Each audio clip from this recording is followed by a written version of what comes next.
पाठशाला में सभी विद्यार्थियों का स्वागत है। आज हम समास का दूसरा पार्ट कर रहे हैं। इससे पहले पहला पार्ट बना चुका हूं मैं। आप सबको उसका लिंक डिस्क्रिप्शन बॉक्स में मिल जाएगा, आप वहां से क्लिक करके देख सकते हैं। उसके अंदर हमने समास की परिभाषा, भेद, इन सब चीज़ों की चर्चा की है और दो समास अव्ययीभाव और तत्पुरुष समास की चर्चा हमने पहले ही पार्ट में कर लिया है। इसलिए जिन विद्यार्थियों ने पहला पार्ट नहीं देखा है वो पहले पहला पार्ट देख लें, फिर दूसरी पार्ट देखें, जिससे उन्हें आसानी से समास समझ में आए। तो चलिए स्टार्ट करते हैं। आज हम दूसरे पार्ट में 4 समास जो बच गए थे उनकी चर्चा करेंगे, जिसमें इसमें सबसे पहले है कर्मधारय समास। अब कर्मधारय समास क्या होता है देखिए ज़रा।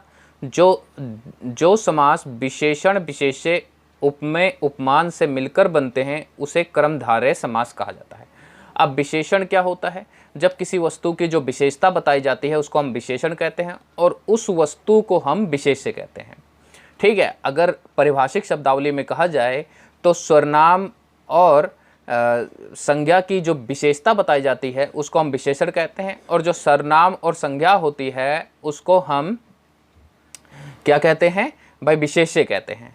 अब जैसे कि मान लीजिए एग्जाम्पल में नील गाय, तो भाई गाय तो कई कलर की होती है, जैसे भाई सफ़ेद हो गई, भूरी हो गई, काली हो गई, तो कई कलर की होती है। लेकिन हम किसकी बात करें? नील गाय। तो इसकी विशेषता क्या है कि वो नीली है और गाय क्या है? विशेष्य है।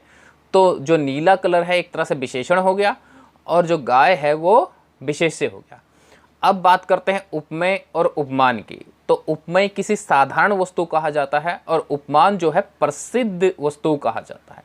जैसे मान लीजिए चंद्रमुख, तो चंद्रमा एक प्रसिद्ध है जो कि अपनी सुंदरता के लिए प्रसिद्ध माना जाता है। और मुख क्या है? साधारण है। तो चंद्रमुख मतलब चंद्रमा के समान मुख।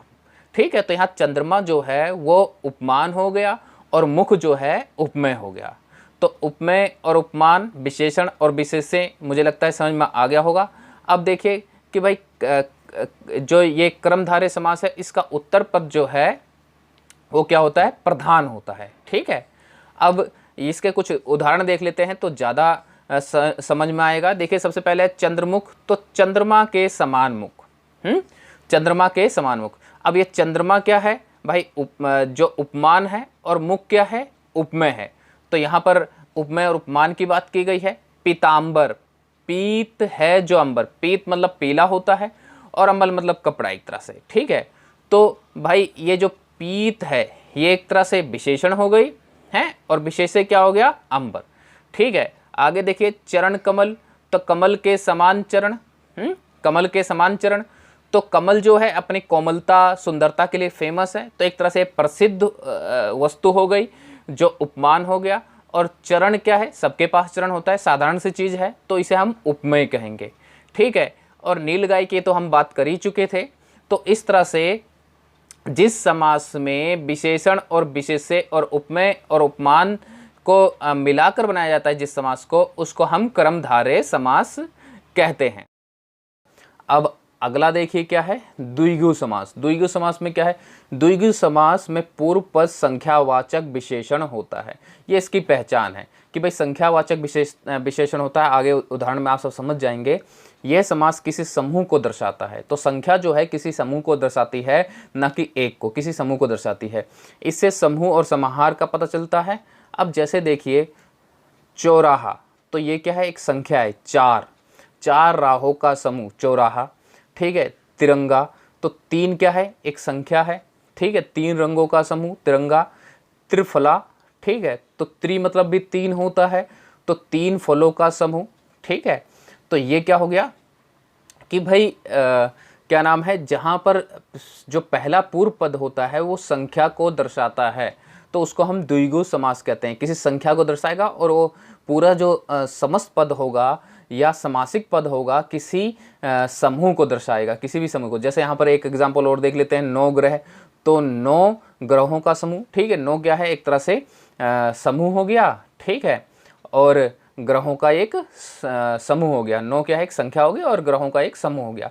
तो इस तरह से जो ये द्विगु समास होता है वो क्या है कि भाई उसका पूर्व पद जो है संख्या होता है, संख्या की होती है। इसको पहचाना बड़ा आसान है। तो मुझे लगता है आप सबको ये समझ में आ गया होगा कि बड़ी आसानी से इसको पहचाना जा सकता है। उसके आगे देखिए द्वंद्व समास। अब द्वंद्व समास क्या है?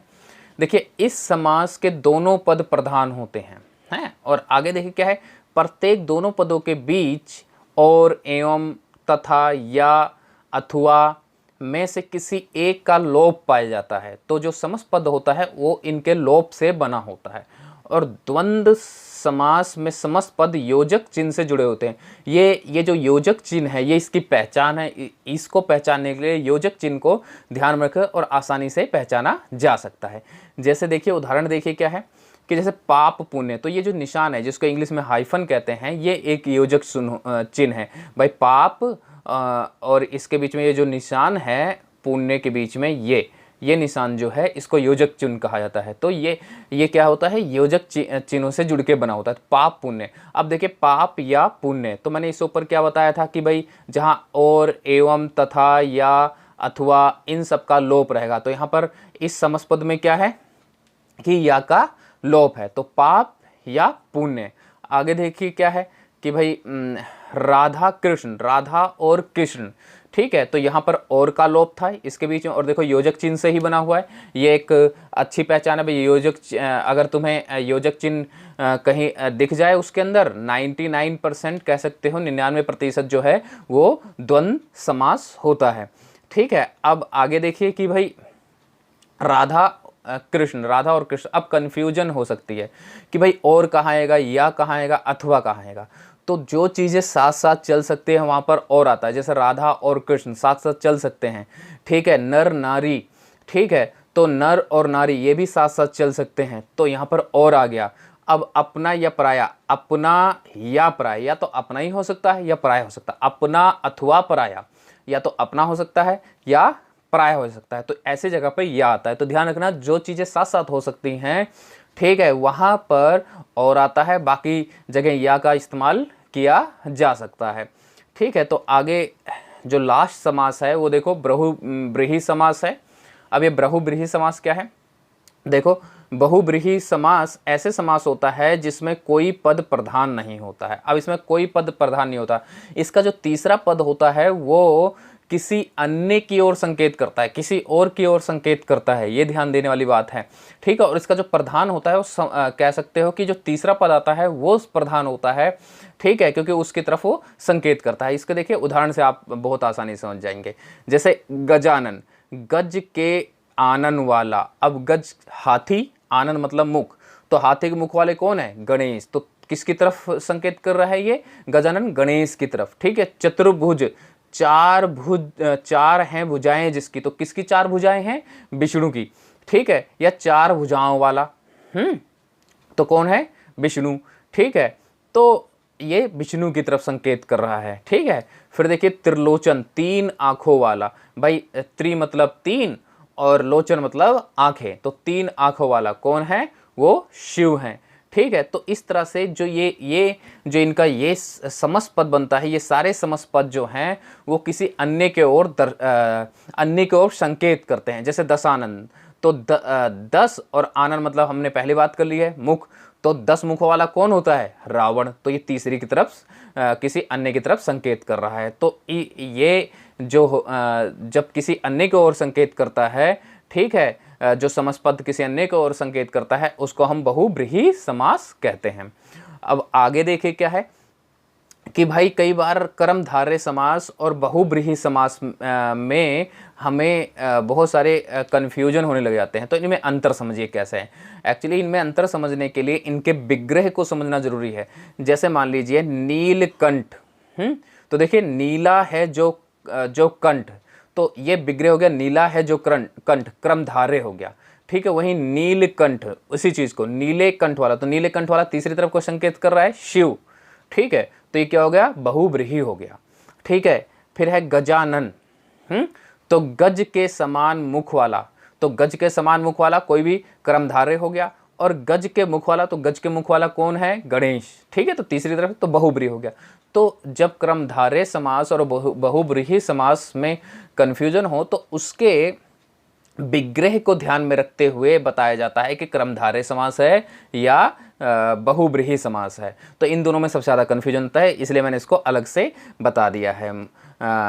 सभी विद्यार्थियों को मुझे लगता है अब ये जो है समास समझ में आ गए होंगे। पहले पार्ट में मैंने 2 समास, अव्ययी भाव समास और तत्पुरुष समास के बारे में बात कर ली थी। बाकी की 4 जो है उसमें हमने चर्चा कर ली है। चलिए आज के लिए इतना बहुत है। Thank you.